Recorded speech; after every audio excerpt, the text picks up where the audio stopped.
Thank you for joining us for this presentation.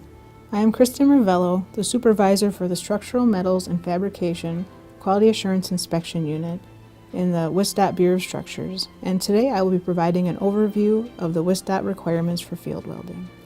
Some of you may be wondering why WSDOT chose to update our field welding requirements. One of the biggest reasons for updating our requirements was a lack of consistent and clearly defined process for us to receive and review weld procedures, welder qualifications, or contractor inspector qualifications. We also determined that not everyone had the same understanding of what constituted field welding, and that when they were performing field welding, contractors were providing quality assurance inspections rather than quality control inspections as intended. In April of 2018, following initial outreach at the Bridge Technical Meeting a month prior, the Bureau of Structures Maintenance Section issued a policy memo regarding our revised field welding process. This memo is available on the BOS Fabrication website if any of you wish to review it. Included in this new process was updating the DT 2320 Field Welding Inspection Checklist and developing a new form, DT 2337, the Contractor's Field Welding Plan. Although I will be discussing the specifics of this new process throughout this presentation, first I would like to give you a high-level overview. On the front end of this new process, contractors are providing the Bureau of Structures Structural Metals and Fabrication Quality Assurance Inspection Unit, or SFU for short, their field welding plans for review and acceptance on a yearly basis. Once accepted, we are making these field welding plans available to construction field staff to reference for their projects. Contractor inspectors are required to provide quality control inspection of field welding operations, ensuring that the welding conforms to the contractor's accepted field welding plan. With each day of welding, the contractor inspector fills out the field welding inspection checklist and provides the form to the project engineer. The project engineer reviews the submitted forms on a daily basis to ensure that the field welding conforms to the contractor's field welding plan and submits the completed forms to the field welding library. Due to these process changes, we have improved the quality of our field welding documentation and created consistency between all contractors and projects statewide. The new field welding process ensures that we can review all weld procedures, welder qualifications, and contractor inspector qualifications for each contractor on a yearly basis. This will occur during the winter months, minimizing the need for additional reviews during the peak of construction season. With these changes, we were also able to shift back to our intended roles for field welding, which is contractor quality control and WSDOT quality assurance. Contractor quality control is defined as inspection of 100% of the welds. On this slide is the new form DT 2337, the Contractor's Field Welding Plan. This form clarifies the requirements for department review of weld procedure specifications, welder qualifications, and contractor inspector qualifications. In order to be able to perform field welding for WSDOT projects, the contractor or subcontractor must have a field welding plan in the field welding library that has been reviewed and accepted by BOS and is valid for the time frame for which field welding is occurring. Yearly submittal of this form is required prior to January 31st. On February 1st, contractors without a current accepted field welding plan will be unauthorized to perform field welding. Field welding plans accepted by the SFU will be stamped and will show the dates for which the welding plan is valid. Any staffing changes should be communicated to the SFU, and an amended DT 2337 showing the current staff and their certification and qualification records must be submitted for review. If the field welding plan does not include the WPS and PQRs required for the intended work, or the welders or contractor inspector are not qualified for that work, no field welding may occur for these items until the welding plan has been updated, reviewed, and accepted. Construction field staff should access the contractor field welding plans prior to the start of welding operations to ensure the contractor inspectors and welders are qualified for the work. No contractor or subcontractor may perform field welding without an accepted contractor's field welding plan that covers the intended work. Specific contractor inspector qualifications will vary based on the welds being performed and will be covered in detail in the next 3 slides. For field welding to steel primary members, a CWI contractor inspector will be required to inspect welding operations and final welds. Primary member welding includes, but is not limited to, welding to beams or stringers, welded repairs of webs, flanges, and cover plates, and welding of transverse bearing and longitudinal stiffener connections. There are 3 exceptions to the requirement that the contractor inspector be a CWI for welding to primary members. The first exception is welding of shear studs when using a stud gun. The second exception is field welding bearing sole plates to the steel girder flange. The third exception is welding threaded rods to the top flange of the girder to install new expansion joints. The SFU must be notified in advance of any field welding on primary members. Secondary members and components are welded to D1.1, the Structural Welding Code, or D1.6, the Stainless Steel Welding Code, and do not require a CWI contractor inspector. However, the contractor inspector must be listed as an approved inspector on the contractor's DT 2337. Secondary member welding includes, but is not limited to, expansion joints, railings, and steel bearings. The next slide will discuss the welding of piles and inspection requirements.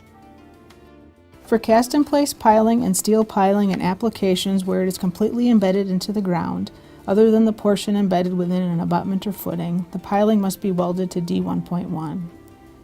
For cast-in-place piling and steel piling that is exposed or installed above ground, such as those found in open pile vents, they must be welded to D1.5.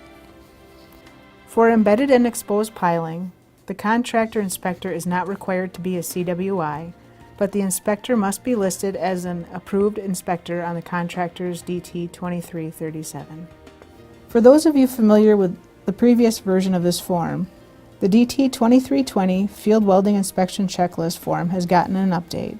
Changes to this form include removing outdated contact information and clarifying areas of the previous form that caused confusion.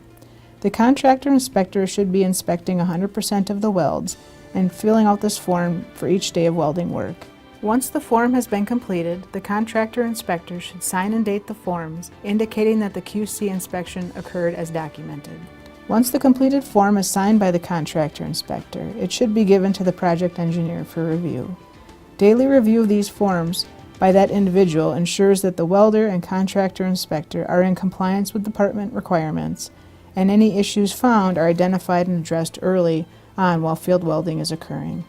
In terms of the larger benefit to the department, this review helps ensure quality and support good field welding practices. Once this review has occurred, forms will be submitted to the field welding library by the construction project engineer. I will be covering the basics of reading a WPS and providing examples of completed field welding inspection checklist forms later in this presentation to assist project engineers with this review for their projects. But first, let's focus on where project engineers can access the accepted contractor field welding plans to use during this review. Once the contractor's field welding plan has been accepted by the SFU, the field welding plan is placed in the WSDOT Field Welding Library so it can be accessed by project engineers. A copy of the accepted plan is also returned to the contractor for their records. Construction project engineers with access to the fabrication library will already have permission to view and upload files to the field welding library. The link to the field welding library is immediately below the link to the fabrication library. Also available on this web page is the WSDOT Fabrication and Field Welding Library Submission Standards document. If you are a contractor or subcontractor who will need to perform field welding work but has not yet submitted their field welding plan for review, please submit your plan to the email address shown on this slide. In addition to the submission standards document referenced in the previous slide, below the field welding and fabrication library links, you can also find the user guide for the field welding library. Included in this document is guidance regarding accessing the field welding drop-off library, roles and permissions, navigation, including uploading a file and viewing uploaded forms, and contacts for the SFU. This is a screenshot taken from the field welding library. Unlike the fabrication library, which has many fabricator folders, the field welding library is comprised of a single folder. However, finding the documents is very simple. Like the fabrication library, you can filter the data to find accepted field welding plans from a specific contractor and find field welding inspection checklists based on the structure ID, project ID, or contractor. Once you have found the document you are looking for, you can view it or download it as needed. Now that you know how to get the DT2320 form into the field welding library, I'd like to go back to providing some basics on how to read a WPS. This is important because included in the accepted field welding plans will be the WPSs, welders, and contractor inspector information that will be needed for construction project leaders when reviewing a completed DT2320 form. Key items to look for, including making sure that the WPS name is noted on the form. The WPS is needed to check welder qualifications and to verify the welding parameters and preheating requirements. WPSs vary in format, but all contain the same type of information. In the example shown on the screen, the WPS name or designation can be found in boxed area 1. The welding process and type is shown in boxed area 2, followed by the base metal and filler metal specifications in boxed area 3. Boxed area 4 shows the positions required for welding to this WPS. The welder must be qualified for these welding positions, and the contractor inspector should verify that is the case. Area 5 shows the methods for cleaning between weld passes or interpass and preheating parameters. Preheat temperatures will show a minimum and maximum range, with temperature increments depending on the thickness of the thicker part joined per table 3.3 and AWS D1.1. Check the ambient temperature on the DT2320 and verify preheating was completed. When the temperature is at 32 degrees Fahrenheit or below, the base metal must be preheated to 70 degrees Fahrenheit per AWS D1.1. Finally, Area 6 shows the operating parameters and the joint detail. When backing is not used in butt joints and a back gouging method is required, the welder must be familiar with and show proficiency in the back gouging method before welding. Now that we have discussed how to read a WPS, let's take a look at two actual DT2320 field welding inspection checklists. For this example, the project information, welder name, and WPS designation were recorded.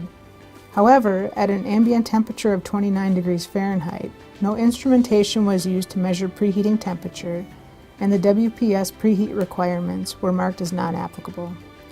When the ambient temperature is at or below 32 degrees Fahrenheit, the base metal must be preheated to a minimum of 70 degrees Fahrenheit, and the minimum interpass temperature must be maintained. Further inspection of the form shows that, in fact, no preheating was recorded to have been completed. Also, voltage measurements were missing. The amperage and voltage measurements should fall within the range of those specified in the corresponding WPS. The failure to meet AWS preheating temperatures and recording of operating parameters should be discussed with the welding inspector to ensure that the requirements are met on all future weldments. This next example shows the project information, welder name, and WPS designation have been recorded. At the time of welding, the temperature was 27 degrees Fahrenheit, requiring preheating. The preheat temperatures were measured with a Raytech ST2 heat gun.